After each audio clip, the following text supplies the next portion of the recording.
Hey, this is Jason Canigan, the founder of Cold Star Technologies. I'm here with Dr. Rick Fleeter, who is kind enough to be our technical engineering advisor. Hi, Rick. Hi. I'm in Asheville, North Carolina right now in the bunker, and Rick is up in Rhode Island near Brown University where he teaches. So I wanted him on because we were chatting the other day, and some examples came up about satellite design that really freaked me out in a way, because you were talking about what happens when you buy a more expensive component. And a lot of engineers, like, I feel it's like you have a hammer and everything's a nail all of a sudden, right? And so they think they're going to engineer their way out of everything. And unfortunately, there are these like second and third order consequences to decisions that you make that can really screw you up. And so I wanted to have you on to talk about an example or two of buying a more expensive component, thinking that you're getting a better product, and yet what hidden or surprise problems occur. So let's talk about that for a second. Well, backing up a little bit, I think it all got started because I said that as a rule of thumb, you can assume that your total cost to integrate a component in a satellite is going to be about 3 times the cost of the component. Mm-hmm. And I worked for a guy for many years who was a pretty sharp program manager, ran a company that I worked for. And he used to tell me, if I can make a parts list of the satellite and add up the cost, multiply that times 3.5, I can tell you how much the program's going to cost. That was very counterintuitive to me, because I thought, well, if I spend a little more on components, I can get stuff that's end-to-end functional, and I have to do less engineering. It'll actually save me money. And many times we hear in the retail world, buy a quality thing, costs a little more, will save you time and money in the long run. And so the idea was counterintuitive to me. And over, I guess, the 30 or 40 years since I worked for that guy, it's like things your parents told you that finally as an adult you have to say, dad was right or mom was right. So, there's a million classical examples, and I could just give you, there's easy ones, and then people are going to say, well, that doesn't apply to me. But if you decide to get a better star tracker because you think that having better attitude information, it's like, okay, well, the cheaper star tracker gives me enough accuracy. But if I get a better one, I get even better accuracy. Then maybe I can get the first derivative of my angular position so I know what my rate is, so I can make a better controller. All that logic is like fantastic in your brain. The trouble is, if you get that better star tracker, it's going to be a lot more complicated. The number of bits coming out of it is going to be higher. The amount of power going into it is going to be higher. The alignment that's going to be required to actually get that accuracy, the stability of your structure, the reaction of your structure to thermal changes when you go in and out of the sun you're going to totally lose the advantage that you spent 10 or 20 times more to get in that product. So either you're going to spend the money to upgrade your structure, upgrade your calibration mechanism, upgrade your computer system, all the other things that part interfaces with mechanically and electrically, or you threw the money away in the first place. And so that's a kind of a typical example of buying a better part costing you 3.5 times more to actually make it. Look at it. If you think about it, like we were saying before we turned the record on, if you buy high-end audio, it's going to sound better if you spend $2,000 on the cables to connect the speakers to the amplifier, and if you have all the components, and if you have the vibration-free, platforms to put your CD player on and the turntable and all that. But you've got to upgrade the whole system, not just buy one component. And it's the system ramifications and all the engineering that then goes, okay, which vibration-free platform do I need? Well, let me go through the catalog and talk to a bunch of engineers. Before you know it, you've blown a week becoming an expert on vibration-free. Maybe if you would have just started all over with your audio problem and just bought a little, Bluetooth speaker from a quality company like JBL or Bose or something, put $200 into it, you did pretty good, and you're done in an hour. So all these spillover consequences of having to over-engineer things, and you were telling me as well a couple days ago when we were chatting about buying something like a radio, and it ended up just being the circuit board and no cables connected or something. We went through that, and this is sort of the evilness of well, that gets you to a whole different. But what are you really buying when you buy a high-performance product? because nowadays it's fairly easy to turn a high performance product because we have a lot of high performance integrated circuits, and you can fairly cheaply get a contractor to, put a circuit card together to implement a circuit using those. So what you see on the market is a fantastic radio. I mean, the thing's got all the performance, all the programmability, all the different modulation modes, onboard buffering for a bunch of gigabytes so you don't have to build a buffer for it. And you're going to think, this is fantastic, and it's $200. So, I mean, this goes beyond, it costs you 3.5 times, because we did that, buy a radio like that. It was $200. Weighed nothing, was very small.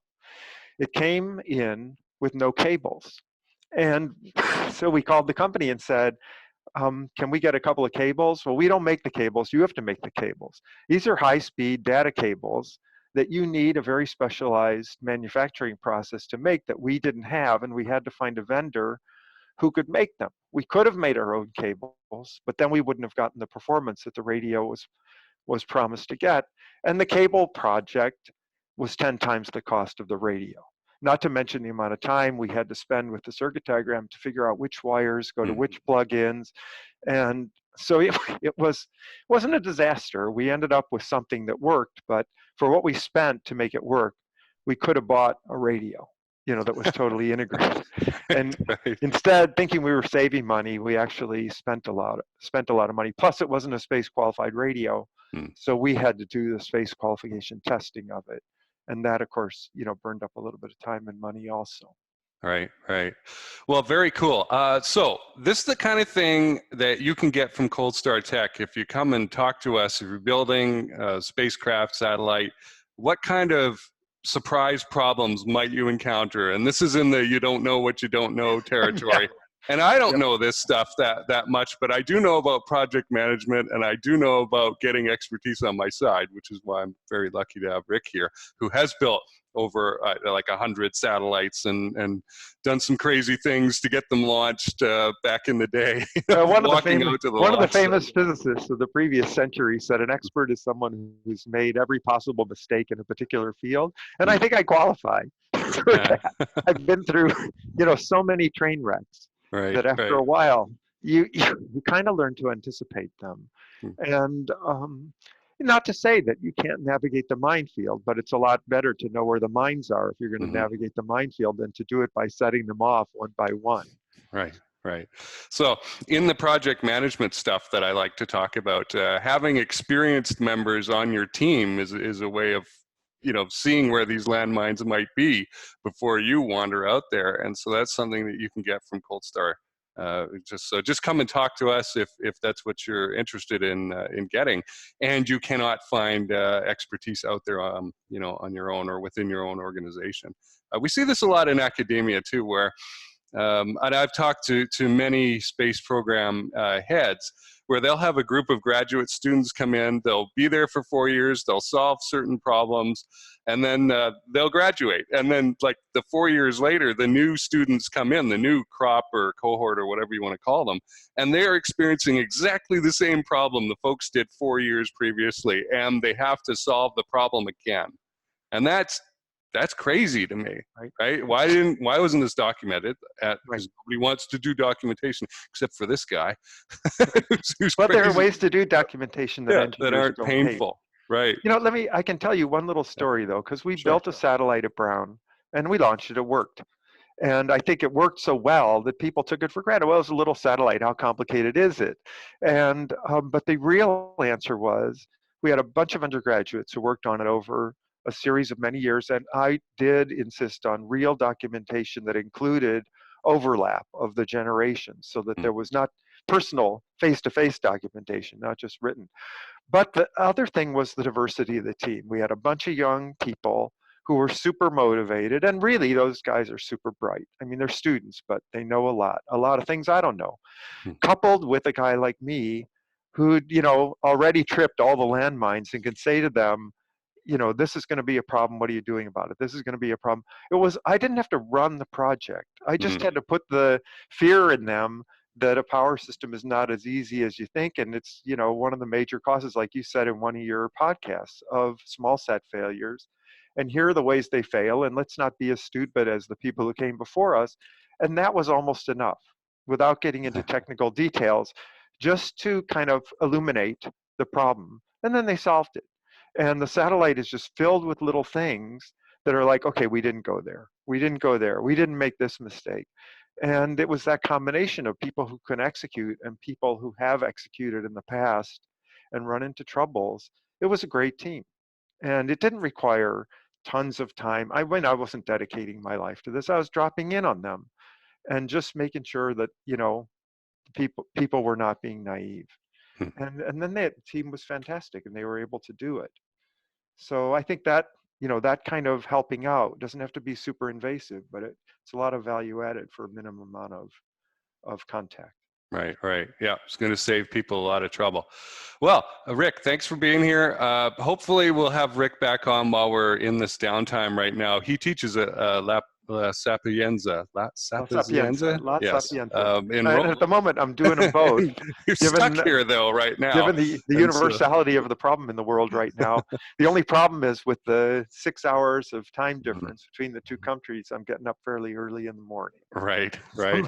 Well, I'll try and have you back on to explain more of these hidden problems in spacecraft design, because I think this is going to be super helpful for people.